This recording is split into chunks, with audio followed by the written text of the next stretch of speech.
Barakatah Yahweh, Barakatah Yahweh Shai, Bahasham Barakah Kodash Barakatum. First and foremost, I want to give all praises, glory, and infinite honors to Yahweh Bahasham Yahweh Shai. Double honors to the apostles and elders, the great millstone who ruled and teach well, and peace and salutations to you sincere Akim out there, pushing this word in truth and sincerity to the four corners of the globe. May you brothers endure until the end. This is the brother Ra'aya with another video, and in this video I'll be reading from an article on endoftheamericandream.com titled "Science Proves That Time is Running Out for Humanity." And as we'll see from the information presented in this article, it just further proves the validity of the Bible and that you Edomites, or so-called white people who are really red, are the wicked in Job chapter 9 verse 24, whom the earth has been given into the hands of, since your blessing was the fatness of the earth and the dew of heaven, and that you truly are that border of wickedness in Malachi chapter 1 verse 4, meaning that wherever you set up your border, wickedness follows. And since you've been given the fatness of the earth and the dew of heaven for this little season of your final rulership, pretty much this entire planet has been engulfed in your wickedness.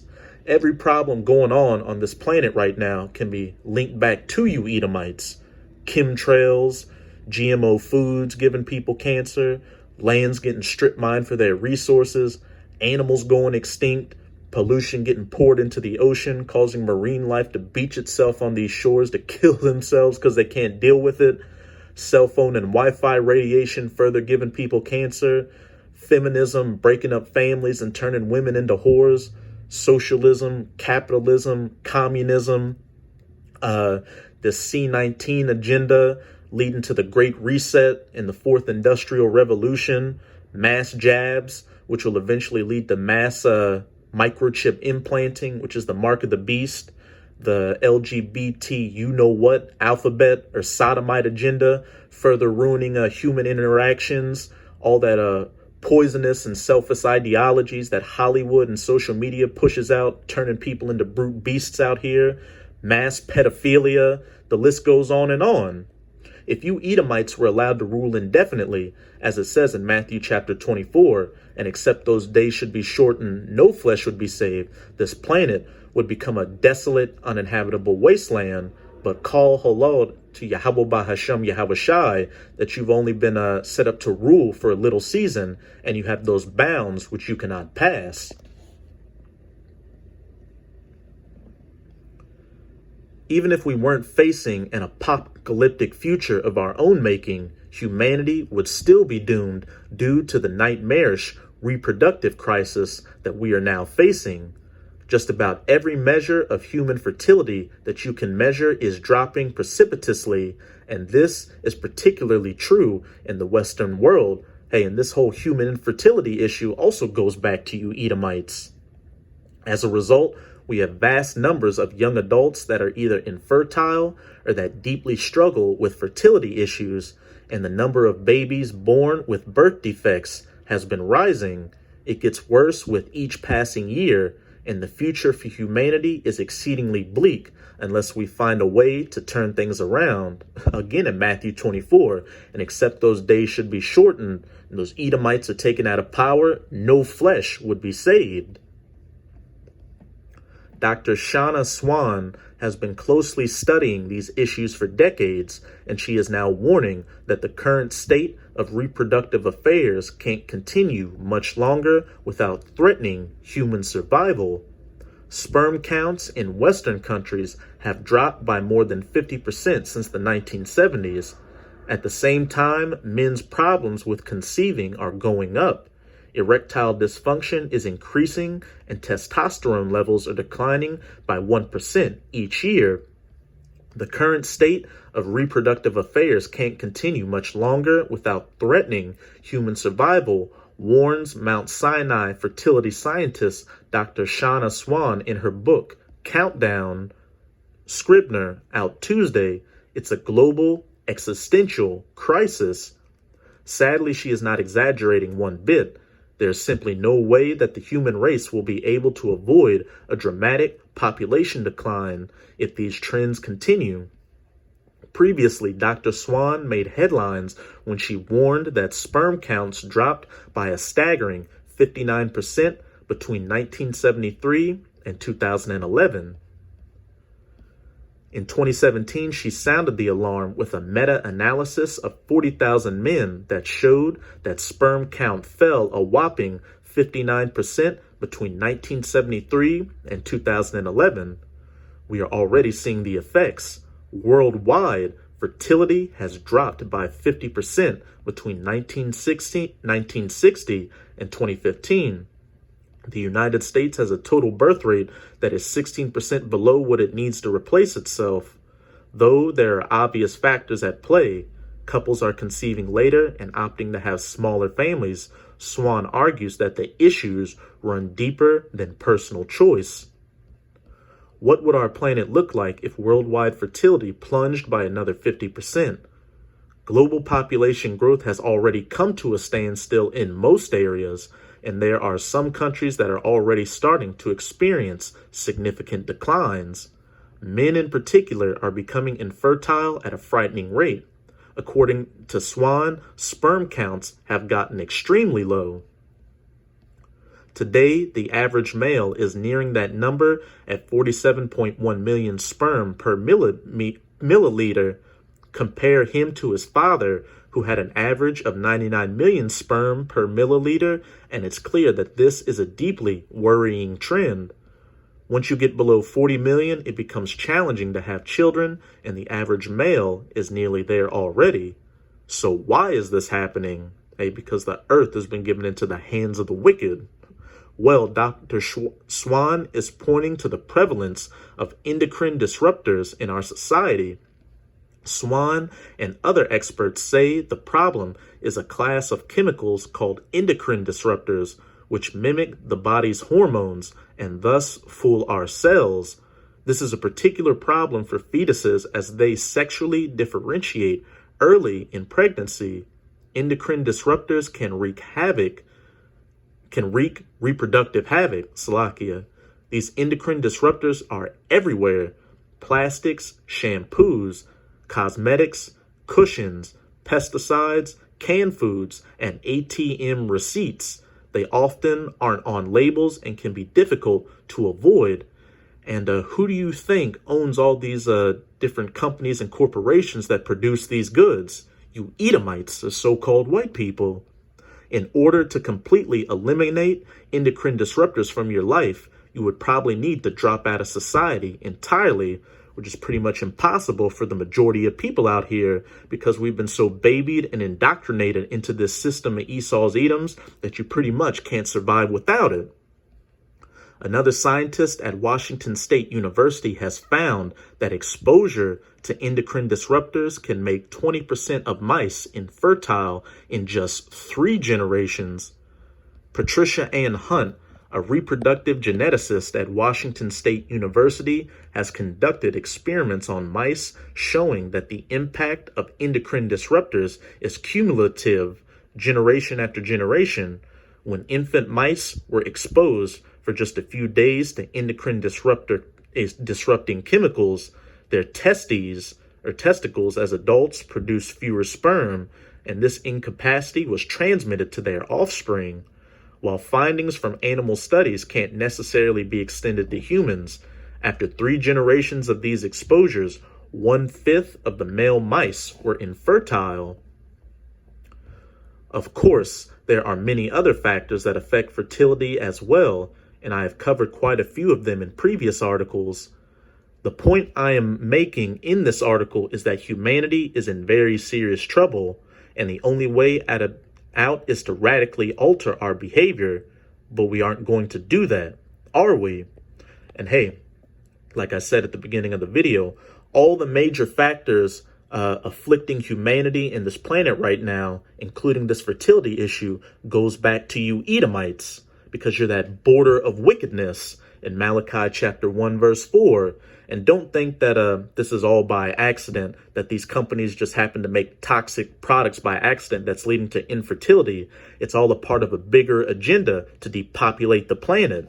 And hey, the elites of these Edomites say as much on their different organizations, through their different organizations out here, their mottos, and even monuments they put up, such as the Georgia Guidestones. And here's an article on the Georgia Guidestones on Wikipedia. The Georgia Guidestones are a granite monument erected in 1980 in Elbert County, Georgia, in the United States.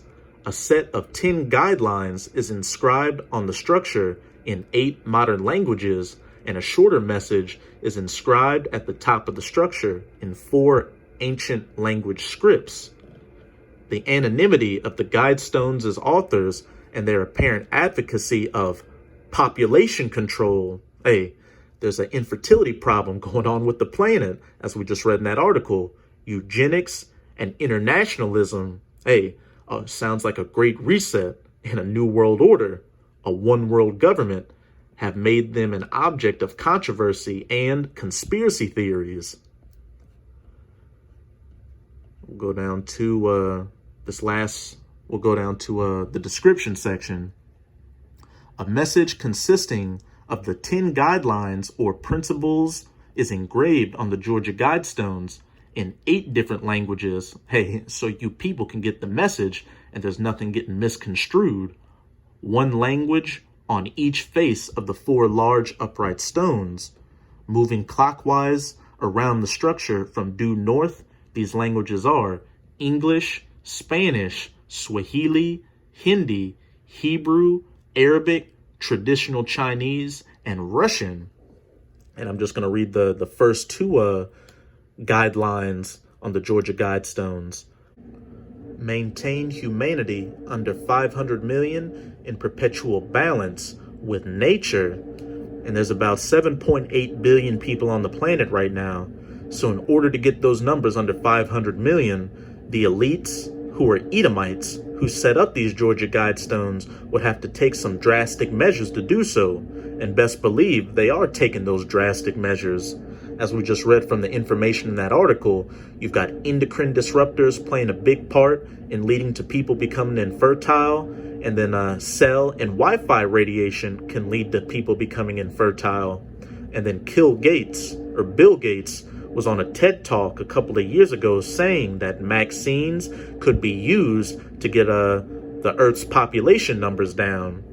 And then you've got ideologies like feminism and the LGBT you-know-what sodomite agenda further getting people's numbers down, with people being sodomites and not wanting to deal with each other and procreate, and feminism leading to independent women who don't want to have children. And if they do have children, a lot of the times it's broken single-parent households, which leads to a lot of those kids in those households looking at the TV to get their education. And what are they getting? Propaganda, pushing the sodomite agenda, saying that the earth's overpopulated, so you shouldn't have children, etc., etc. 2, guide reproduction wisely. And what does that sound like? Eugenics, choosing who gets to procreate and who doesn't, improving fitness and diversity. And best believe that the main target for these depopulation agendas are you Israelites, or so-called Negroes, Latinos, and Native Americans. You're the face of every agenda out here. Why do you think that you're the main group that's at risk for the C-19? Hey, the elites of these Edomites want to get rid of as many of you Israelites as they can, and if they could get rid of all of you, they would, because they're trying to get their blessing and their birthright back. But that's not the case. Everything's been set in stone. You Edomites have been set up to rule the planet in wickedness for a little season, and then you're going to be taken out of power afterwards. And when that happens, and the righteous are back in authority, this planet will finally be at peace again. Now let's get into some precepts. This is Proverbs chapter 29, verse 2. When the righteous are in authority, the children of Israel, who are again you so-called Negroes, Latinos, and Native Americans, the people rejoice, because when Israel is back in power, we're going to rule the planet under the laws, statutes, and commandments of Yahweh Bahasham Yahawashi, which is the only true way to live, which leads to life. But when the wicked beareth rule, the border of wickedness in Malachi chapter 1 verse 4, and the wicked whom the earth has been given into the hands of in Job 9 verse 24, the people mourn. And like I said at the beginning of the video, every problem on this planet right now causing the people to mourn goes straight back to you Edomites. Because after reading that article dealing with infertility and then going to that information dealing with the Georgia Guidestones, we can clearly see that this whole infertility issue didn't happen by natural circumstances, that it's all a part of a bigger agenda by the elites who are Edomites to control the population and get the numbers down. But again, hey, you Edomites have bounds which you cannot pass, and you've just about reached those bounds. And once you hit that barrier, you're going to be taken out of power, and the righteous, the children of Israel, are going to be put back in authority. And as it says, the people shall rejoice. This is Isaiah chapter 14. I'm going to read verse 5 to 7. Yahweh hath broken the staff of the wicked, you Edomites, and the scepter of the rulers, taking the nation of Esau Edom out of rulership. He who smote the people with a continual stroke, using endocrine disruptors to cause infertility in people, as well as a cell phone and Wi-Fi radiation, giving people GMO foods to give them cancer, spraying chemtrails into the sky, strip mining lands for their resources, causing destructive wars which kill off millions of people like World War I and World War II, dropping atomic bombs on people like Nagasaki and Hiroshima, going into people's countries, overthrowing their sovereign leaders and setting up puppets so they can use those puppets to steal those people's resources, etc., etc. He that ruled the nations in anger is persecuted, and none hindereth. When you Edomites are finally taken out of power, these other heathen nations aren't going to lift up a finger to help you. The whole earth is at rest and is quiet. They break forth into singing because, again, the righteous, the children of Israel, will be back in authority and will be ruling this planet under the laws, statutes, and commandments of Yahweh Bahasham, Yahweh Shai. So there's going to be clean air, clean water, clean food, no more broken families. The man's going to be back as the head of the household. The women and children are going to be subject unto him. And the earth's just going to go back to its former estate, like the Garden of Eden, paradise. And while these heathen nations will live in peace after you Edomites are taken out of power, they're still going to have to be judged along with you for afflicting the nation of Israel, which is going to take place during the first 1,000 years of the kingdom of heaven, when they're going to be slaves building it back up. But after that first 1,000 years, they're going to be able to go back to their lands, even though they're still going to be under our subjection. And as it says again in verse 7, the whole earth is at rest and is quiet. They break forth in peace. They'll be at rest, be in peace, living under the righteous, rejoicing. But as for you Edomites, after that first 1,000 years, you're all going to be gathered up and cold from this planet with fire. I'm going to close it out in Revelation chapter 11, verse 18. And the nations were angry, the heathen nations, and thy wrath is come, and the time of the dead, that they should be judged. The dead being the spiritually dead, the heathen nations again, and them being judged during that first 1,000 years when they're going to be in bondage and slavery, building back up the kingdom of heaven. And that thou shouldest give reward unto thy servants the prophets, and to the saints, and them that fear thy name, small and great, the elect of the nation of Israel, the 144,000, and the rest of the righteous 1/3, who came back to their power, Yahweh Bahasham, Yahweh Shai, and stood with Yahweh Bahasham, Yahweh Shai to the end, no matter what their lot was, their reward being the first fruits in the kingdom of heaven, being the first of the nation of Israel to rule over the heathen nations. And then it's going to eventually trickle down to 2/3 of the nation of Israel, who are going to be reborn righteous through the loins of the elect. And shouldest destroy them which destroy the earth, the wicked, whom the earth has been given into the hands of. Back in Isaiah chapter 14, verse 6, he who smote the people in wrath with a continual stroke, he that ruled the nations in anger, is persecuted, and none hindereth. After that first 1,000 years, you Edomites are again going to all be gathered up, and cold from this planet with fire, and you're just going to be a nightmare, a bad dream that everyone finally woke up from. So that's it with this video. And with this video, I hope you sincere Akim were edified. Just keep strong and keep pushing this word. We're almost out of this final wicked captivity of the heathen nations, chiefly of the Edomites. And as always, I'm going to say Abad Babal, Kwam Yasharala, and until next time, Shalom.